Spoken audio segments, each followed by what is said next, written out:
Ladies and gentlemen, welcome to our webinar on customs procedures and logistics in China. My name is Andrea Kubista. I'm the Deputy Head of Advantage Austria Beijing, or as we are called in German, Außenwirtschaftscenter Peking. And with me in our improvised webinar studio is Michael Zhang of the well-known logistics company Gebrüder Weiss Limited here in China. And Michael is so kind as to share his vast knowledge and experience about customs and logistics in China with us today. I'm happy to see that more than 350 participants signed up for our webinar today. So this shows how important and how relevant these topics are for Austrian companies exporting to China. Today, we will try to answer your most frequent questions and try to keep it as hands-on and practical as possible. Now let's take a look at the agenda for today. We'll cover some important topics. We'll start with a very recent issue that came up, as you're all well aware, in February this year, actually in December, but it really started hitting China and also the logistics sector in February, the coronavirus that has had a huge impact on supply chains, on logistics. So Michael will give us a brief overview of the status quo and what recommendations he can give to Austrian companies in this situation. We'll then go into the nitty-gritties of customs clearance and inspections. We look at the procedure, at the documents required. We cover a few frequent questions such as temporary import of products, import of spare parts, and processing trade, and then go into more complex constellations involving, for example, bonded zones, free trade zones, such as chain transactions and triangular transactions. And finally, again, the Q&A session. So much for the main talking points. Michael, may I now ask you to briefly introduce your company and then go on to the first talk. So good morning, ladies and gentlemen. Good afternoon. So my name is Michael Zhang, and I'm the head of the project and the intermodal transportation of Gebrüder Weiss China. And as you know that Gebrüder Weiss is a well-known company to all of Austrian companies, so I will not spend too much time to introduce our company, just give you some key figures and some key facts about our company. So these are some key figures of our company. So we have more than 150 locations worldwide, and with more than 7,000 employees around the world. So every day we have 3,500 trucks on the road, and we have a total logistic areas of 600 to 26,000 square meters, and we have a turnover of 1,547 million euro net turnover, and every year we handle 12.7 million shipments worldwide. And here are our 5 core business. So first of all, land transport is a very strong part of our company. The land transport for us means both road and rail transport between not only inside Europe, also between China and Europe, China and Central Asia. And for the air freight, we have some space contract with main players like Air China, Lufthansa. So we have this space allotment with those companies, with those airplanes, with these air carriers. So which help us a lot, especially in the peak season. And for sea freight, we also have those space contract with some main carriers like Hapag-Lloyd, COSCO, and Maersk. So with our setup worldwide, we can provide the door-to-door service for both air and sea. And for sea freight, we are not only handle the containerized cargo, but also break bulk and oversized cargo. And we also offer logistic solutions to our customers, and all these are tailor-made solutions according to your demands.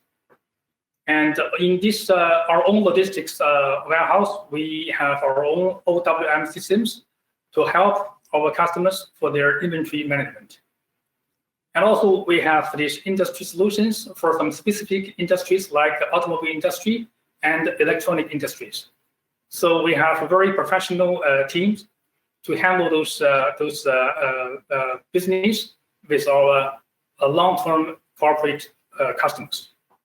So that's the basic information about our company. So in case you have any interests about our company, you can also contact us or through WKO.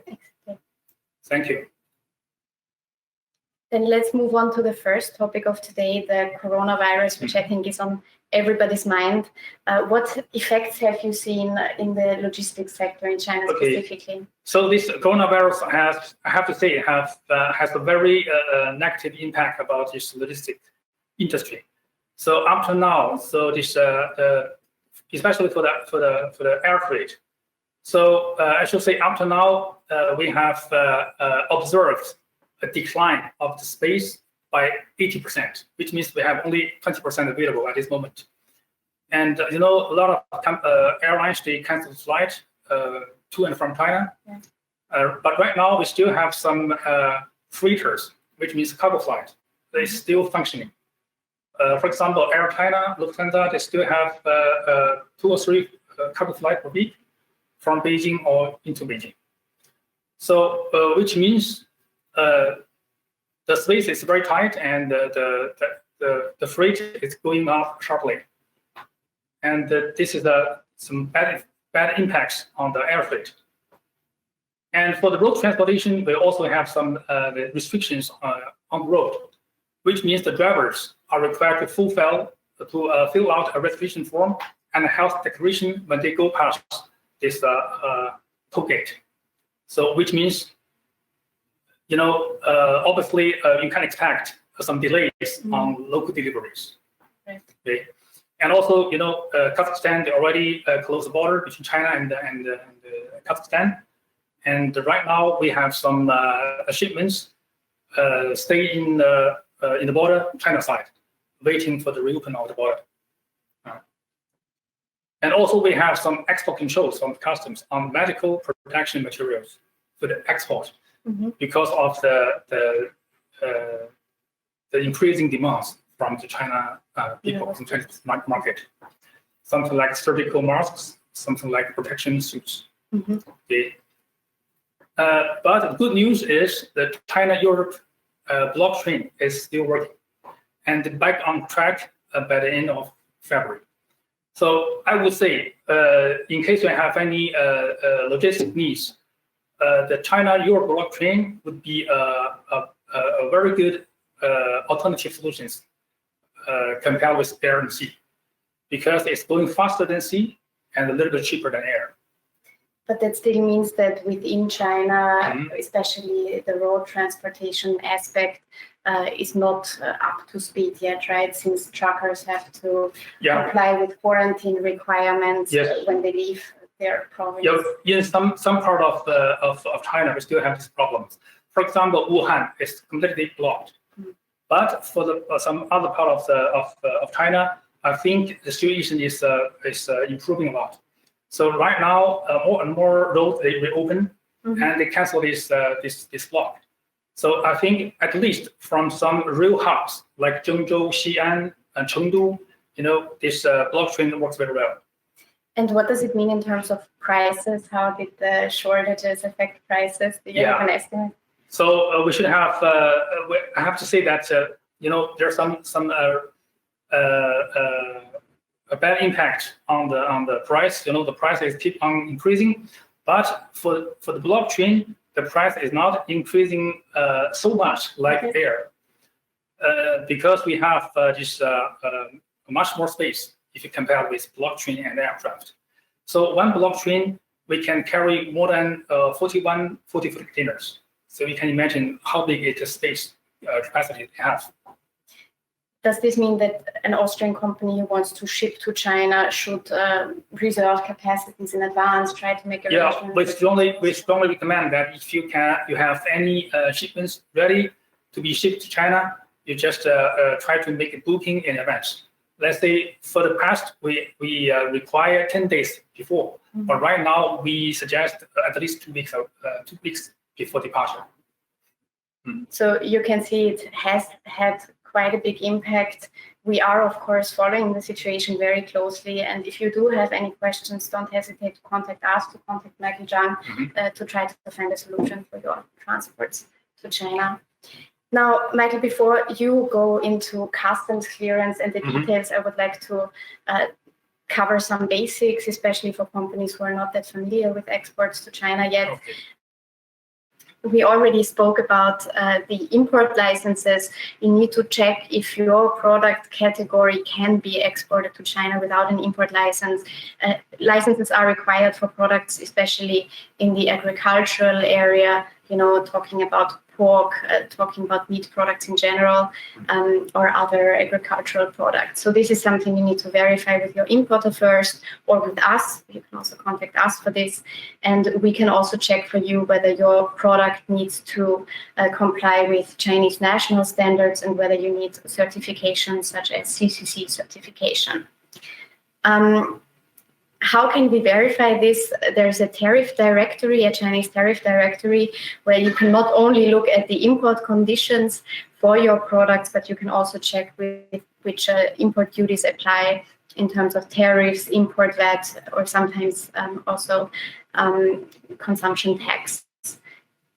The first 6 digits of your HS code usually correspond with the European ones here in China, but be aware that there can be differences in some digits, especially in the last 2 digits. So you need to check very, very carefully with your importer which of the HS codes could apply.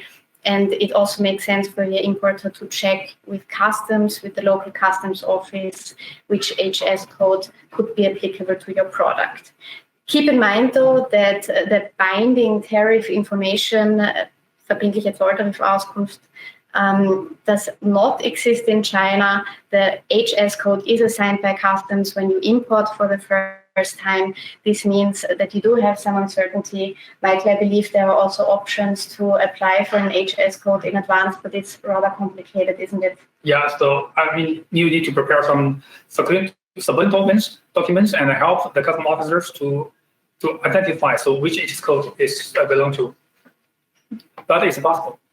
Before we look at customs clearance, one topic that comes up very often for Austrian companies, especially in the recent months and year, in light of the US-China trade dispute, is the certificates of origin. We have heard from many companies that customs in China increasingly demands indications of the place of origin, and the certificate of origin, especially because products that are, for example, produced in the US and are then shipped to China in certain categories are taxed more heavily with punitive tariffs, and this always leads to questions by Austrian companies, especially if the place of origin is not that clear. Sometimes the goods are produced in 2 or more countries, which would mean that you have to look at the country where the goods experience the final substantial change.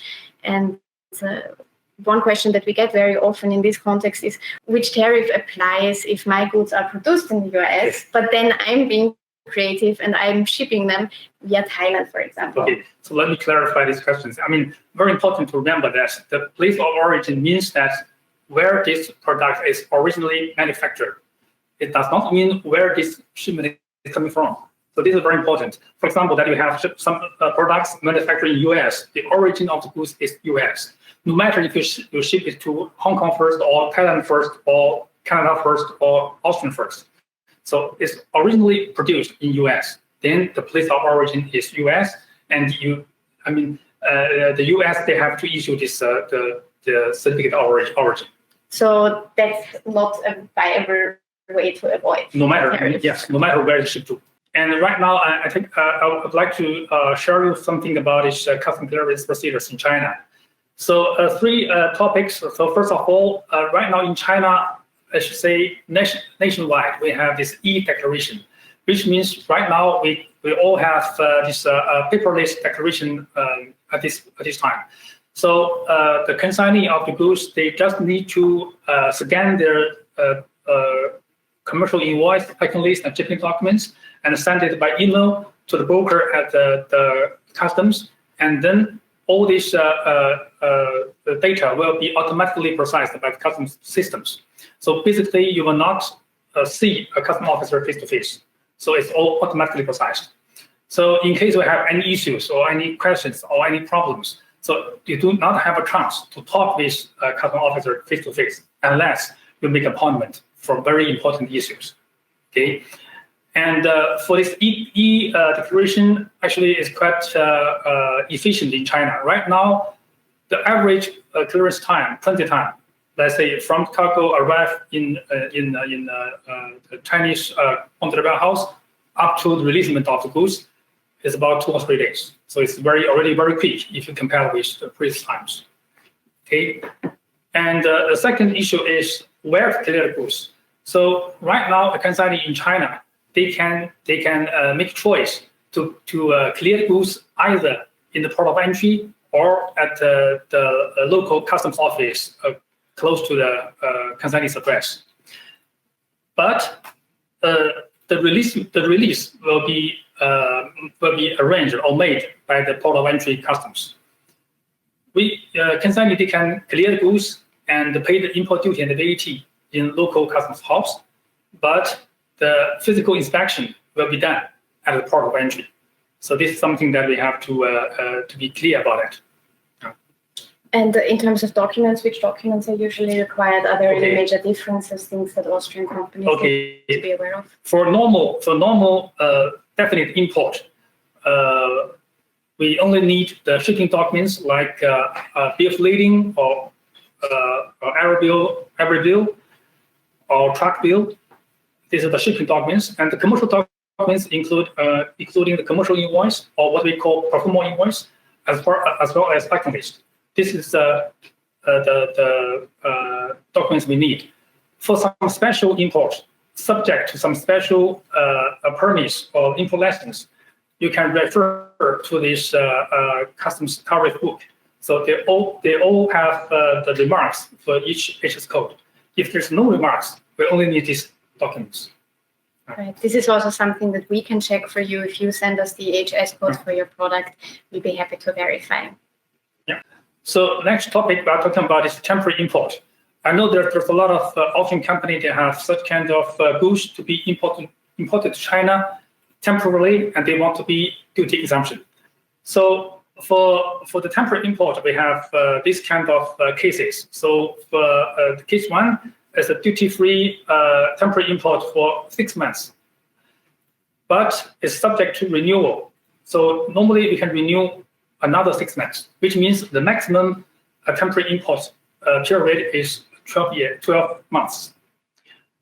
And to apply for this temporary import, a deposit have to be paid to the customs offices. This deposit amount is equivalent to the import duties, which means the import duty plus VAT. And China accepts ATA Connect since long time ago, but from the beginning of last year, Chinese customs also accept professional equipment, tools, sports equipment for international matches besides expeditions. So before, China only accept the ATA Connect for official expeditions. But from beginning of last year, they have some other things in addition. Okay, so for the temporary import, even if you pay deposit or you present ATA Connect, it does not necessarily mean that the Chinese customs will accept this temporary import free of duty. Sometimes the Chinese customs ask you to provide some other additional documents. So you should not be surprised about that, because Chinese customs also sometimes very strict on this temporary import control. Okay, so next we're talking about the import of spare parts. Again, so for the import of spare parts, we also have several cases. Like first of all is the import of spare parts and the warranty of the equipment. For example, an Austrian company, they export a full set of equipment to a Chinese end user, and after 1 year, some parts of this equipment was broken, and you have this warranty terms in your sales contract, you sign this contract with these end users, and then you are allowed to export another set of spare parts to replace the broken one. But this end user is asked to present a certificate issued by CCIQ. CCIQ means China Commodity Inspection and Quarantine. It's an official third-party authority who issue such kind of certificate. And the Chinese customs only accept the certificate issued by CCIQ. And all these damaged parts must firstly return back to Austria before you can send new spare parts for the replacement. And for the new shipment, new spare parts, we declared as replacement shipment or replacement spare parts. And these replacement spare parts can be tax exempted. You mentioned that these spare parts can be exempt from import duties if they are imported within the warranty period. Yeah. So your contract must have a warranty clause in it. And does that mean that if I have a product, spare parts that are not necessarily affected by quality issue, but they've been used for a while and they experience some wear and tear, that I cannot import them with the duty exemption? No, definitely not. This is only for the replacement of broken spare parts. For some, let's say, consumption materials for the daily consumption or borrowings. So it's not it cannot be imported into China with this duty exemption. And it's after, another case. Right, and after the warranty period, I also have to pay. You also have to pay, yes. Okay, so a lot of shippers in Austria or in overseas, they are quite concerned about these customs inspections. Actually, they're quite worried about it. So I'd like to share with you something about this topic. So the question is, what are the main concerns of the customs? Why they want to inspect your cargo? So basically, there are 4 cases that the customs officer may want to inspect your cargo. First of all, when the paperwork you provide together with the shipment does not accurately match the cargo in packing, quantity, or marks. This can be easily found by the customs officer. For example, that on your shipping documents or your commercial documents, you mentioned 5 pieces, but you only have 4 pieces in the warehouse, or maybe you have 6 pieces in the warehouse. Then the customs they will have a question. So why you only mentioned 5, but you actually ship to 6? So they need to physically to have this discounting and check the packing of the goods.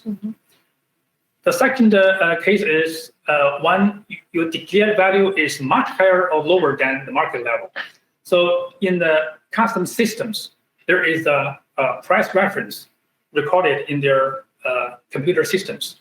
So when your documents or your commercial invoice was processed by these systems, they will automatically find something wrong. So if the value is much higher or lower than their reference, then these systems will automatically give a warning to this customs officer, saying there might be some problem in this declaration. Then the customs want to open the box and see what it really is, and they will compare this goods with the price that they already recorded in the systems.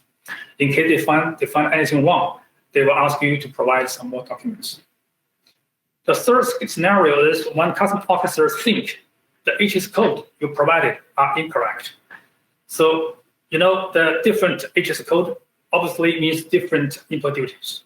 So they just don't want, some consignee, they just put some wrong HS code to avoid high import duty tariff. Okay, the first scenario is when the cargo comes from origins which have special duty agreements or FTA countries.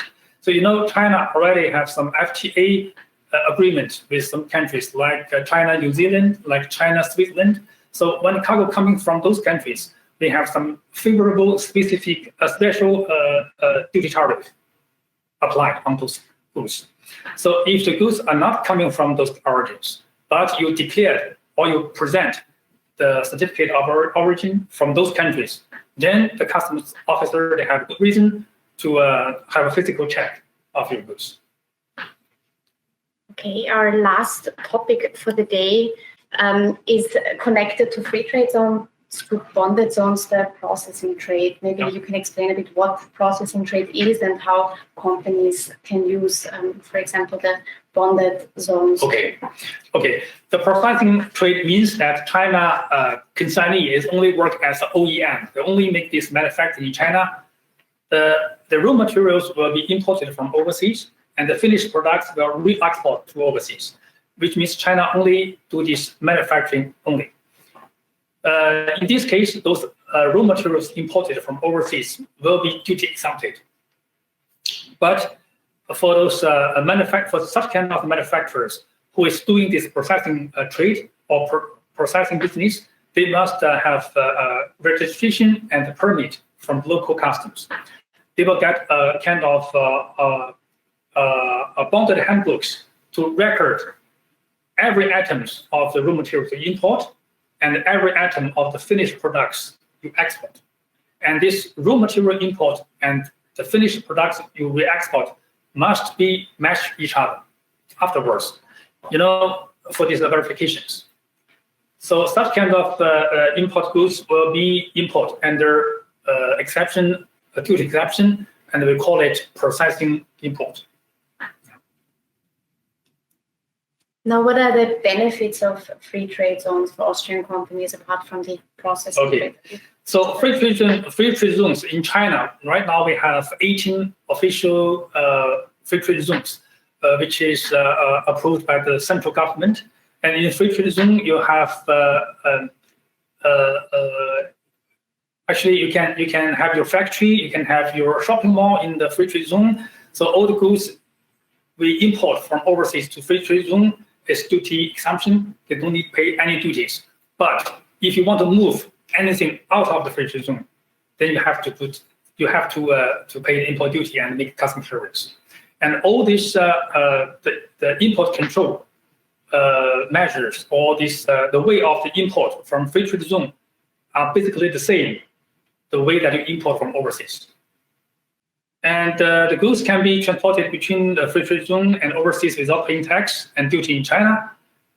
And yes, let's say the import duties are to be paid when goods are released into the market, as what I said. So if you move cargo out of free trade zone, you have to do exactly the same as we do this as a definite import. So besides free trade zone, we have many bonded logistic zones and bonded logistic warehouse. So the goods are stored and neutralized, packing only in those bonded warehouse and bonded logistic zones. You cannot do anything else.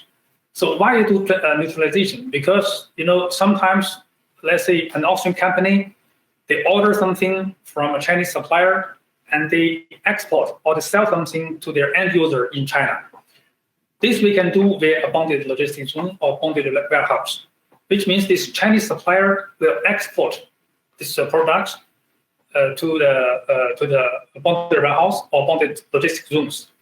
We, as a forwarder or this bonded warehouse operator, will neutralize the packing.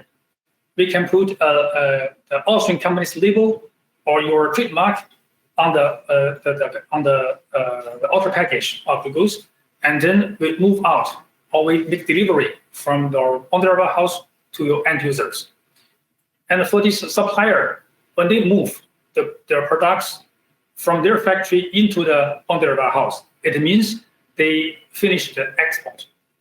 For the consignee, when they receive the goods moved out from the bonded warehouse, which means they finish this import. So the import procedures or the import process, they get cargo from the bonded warehouse out is exactly the same as they import. They make the definite import from overseas. So this could be an interesting solution, for example, for an Austrian company who wants to export their product to a Chinese customer without the Chinese customer knowing where the product actually came from. So you can neutralize the package. Correct. Especially when their supplier is in China, they save a lot of money in transportation. Mm-hmm. Of course. Okay. So the bonded processing zones.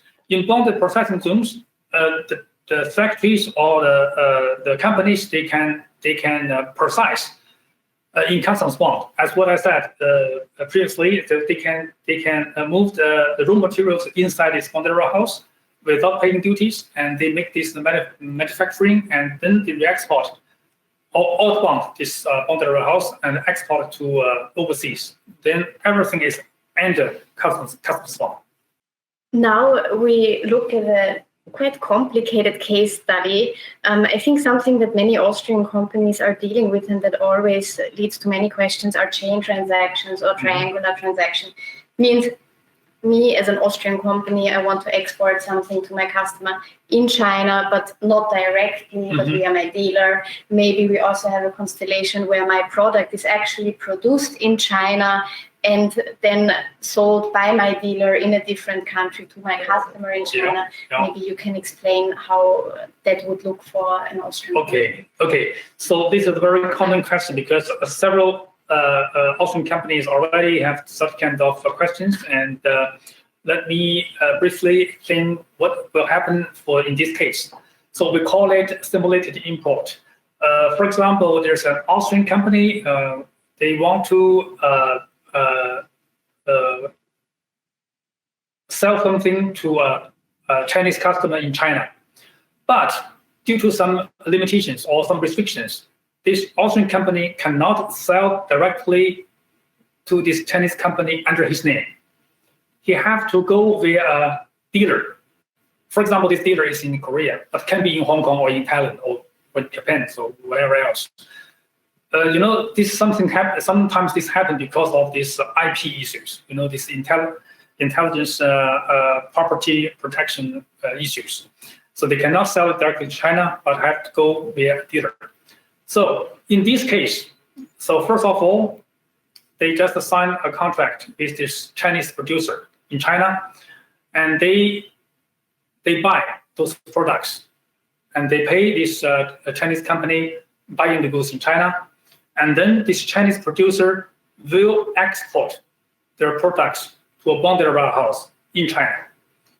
Then this bonded warehouse operator will make this neutralization. For example, they will peel the original packing. They will peel the original marks from this Chinese producer, and they can put an Austrian company's logo on the outer package of these goods. And then in this bonded warehouse, they will change the documents because the Chinese producer, they export to this bonded warehouse, they use the export documents under their name. But this Austrian company obviously does not want his Chinese customer know who produced these products in China. So we will change these documents. We will neutralize the packing, and then we can deliver the goods to the Chinese customer in China after we clear the goods from the bonded warehouse. When we make the import clearance, we use the documents issued by the dealer in Korea, because obviously this goods actually is not sold by this Chinese customer, it's not sold by this Austrian company, it's sold by this Austrian company's dealer in Korea. So in this case, for the import documents, we just ask for the Austrian company to provide a set of documents issued by his dealer in Korea. But in this case, we just finish the whole process in a very cost-effective way, because this product will never leave China. They all go inside China. What does this mean for import duties? The import duty actually is the same. It's the same as you declare this definitely import from overseas. Okay, thank you very much, Michael, for this, I think, very frequent question and case that we get from Austrian companies. Let's now look at your questions that you have asked us using the chat function of the webinar software. One question that I'm already seeing here is, which Incoterms are recommended for exports to China? Okay, for export to China, we recommend that you apply this Ecc works. Ecc works means that these Austrian manufacturers will only focus on the manufacturing of goods, and you just put your products ready at your workshop, and then the forwarder will come to your workshop and pick up the goods, arrange everything afterwards. So I think this is the most easy way for those Austrian suppliers. One question that I'm seeing as well is we spoke about the HS codes that is assigned at the time of the first import of the product. The question is the HS code assigned at the first time of the import of a specific product, or if an importer is importing for the first time? Now, the way I understand is that the HS code refers to a specific product, and not to the importer. Yeah. Yes. So actually, this HS code is corresponding to the product, to the commodity. It's not no matter who is the importer. Exactly. So it's the first time of the import of the product. Yeah. But I strongly suggest that the shipper, the Austrian company, they get in touch with consignee in advance, to make sure that the consignee understand what they will import, because basically consignee is liable or is responsible for the correctness of the documents or HS code they provide. So in case they have some wrong HS code and it was found by the customs, they may have problems. Thank you. I hope this answered the question. Is it helpful to first send your product to, say, Hong Kong and then import them to China? Okay, so I don't think it makes any sense, because I don't know why. The shipper want to go via Hong Kong. So what is benefit? To me, it's only involve a lot of money for the transshipment, nothing else. Because when we import from Hong Kong, we have the same procedures, the same requirements, like what we import from Austria. So it makes no sense for me. One more question relating to the assignment of the HS codes. The question is, can you please explain the process of the assignment of HS codes by customs in more detail? Is there an official list of tariff codes for every item or importer? Yes, in China, we have this official tariff book issued by customs. this is a official book that we renew every year. If you send us your product and preferably also with the HS code that you normally use along with the product description, then we can check the tariff code for you and see if which tariff code is most likely applicable. It might be good that if you can have this HS code, already have it in Austria, because as Andrea said that, the first 6 digits of the HS code actually are harmonized. So, in every country about the same. So if you can give the first 6 digits as a reference, then I think it's easier for your consignee or for your broker to have correct HS code aligned. Do I need a CCC certificate for products that are imported only temporarily? Basically not. So, for example, we have this clearance that we import some kind of the automobiles just for exhibition or for testing purpose under ATA Connect, or under temporary import, just we pay deposit. We don't need any CCC, because for this automobile import, in China we have very strict restrictions for those products. So we need a lot of documents. But if you import for exhibition, for testing, for matches, so you're providing ATA Connect and you're providing official permit from the organizer of this event, then you can import it with ATA Connect. So no CCC is required. Are Chinese consignees allowed to do the Chinese import clearance by themselves, or must they include an authorized customs broker? Sure. Chinese consignees, they can clear by themselves, especially for some big companies like Sinopec or China Patrol. Or China Machinery Import Export. Normally they have their own customs broker department, so they can clear by themselves. But some other medium-sized or small-sized company, they don't have their own customs broker, so they like to find somebody who is professional in this business, and they can entrust some special professional brokers to do this clearance on behalf of them. We have one question that is related to the coronavirus. how much do you estimate the prices to rise, and for how long will the coronavirus situation affect prices? When will they go back to normal? I think that depends a lot on the capacities that are available, especially for air freight. For air freight, it's dramatically increased. Let's say maybe 2 times or 3 times. But for the blockchain service from China to Europe or from Europe to China, so it's a little bit increased. Let's say 10 to 15 or 20%.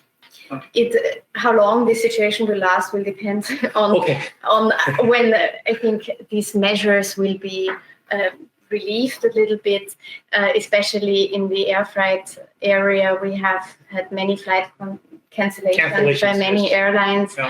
So, of course, there the capacity is very limited. Also, in the shipping sector, we are seeing a shortage of containers. There's still some backlog at the ports here in China, which is actually leading to container shortages, not only in China, but also in other parts of the world. So I think it's very hard to predict how the situation will develop, but we have seen that in recent weeks, especially for some sectors like rail, as you mentioned, the situation has relaxed a little bit.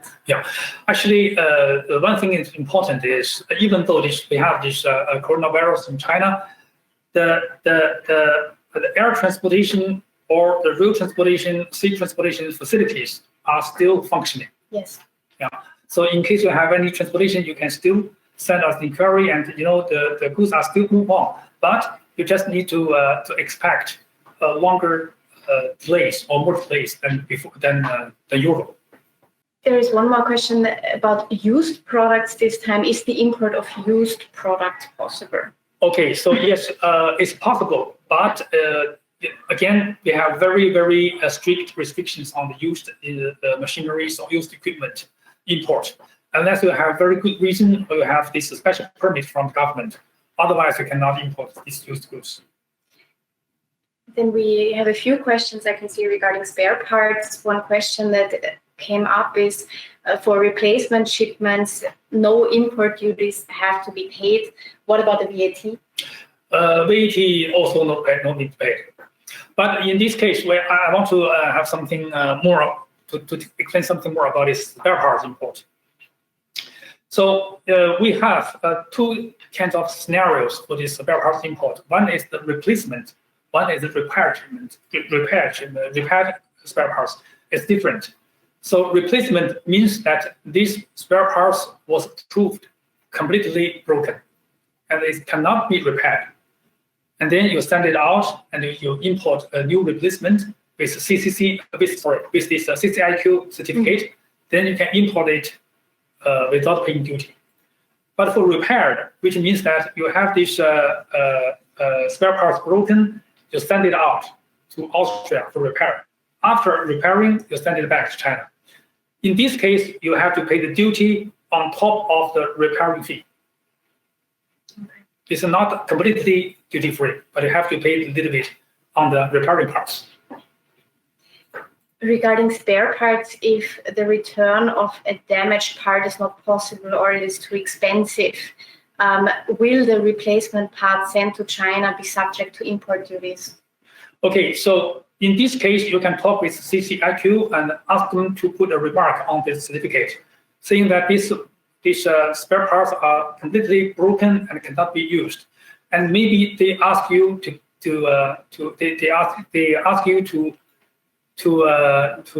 hand over these used spare parts for their disposal, to make sure that you will not use it again. One question, actually 2 questions regard the CCC certificate in China. This is actually a very complex topic. We did have our webinar on certification in China about 1.5 years ago. There will be another webinar on certification with a focus though on medical products in the first half of this year by our office in Shanghai. If you have any questions about CCC, please send us an email. We do need more information on the type of product that you are looking at. So if you can send us the HS code, then we'll be happy to check the CCC catalog for you and provide you with more information after the webinar, because there's not enough time to deal with this quite extensive topic here. One question regarding samples. This is a topic that we haven't covered yet. Yeah. If I'm sending samples which are free of charge, which declared value do I have to take for the pro forma invoice? How is it calculated? Okay, so the free samples, actually, we have two principles. The first principle is the reasonable amount. The second is the reasonable price, reasonable value. Even though you declare the goods is free of charge, but it's free charge means it's free of charge for you and for consignee, but it does not mean it's free of charge for customs. So the customs will anyway imply the import duties on those free samples. As I said, that in the customs systems there is a price indicators or price reference in their systems. So they will compare your samples with their systems. They will give you a reference price of the samples, and they will impose the import duty based on this reference price. So the last question for today: how long can I store goods in a free trade zone? Is the storage time limited? No, basically no. Basically, there's no limit for this time limits as far as you pay the storage. Okay. So it's a cost question in the end. Well, thank you very much, Michael, for your support and for your extremely valuable and hands-on information, I think. And I hope that you all got a good overview of the most important topics. This concludes today's webinar. I would like to thank you all for participating.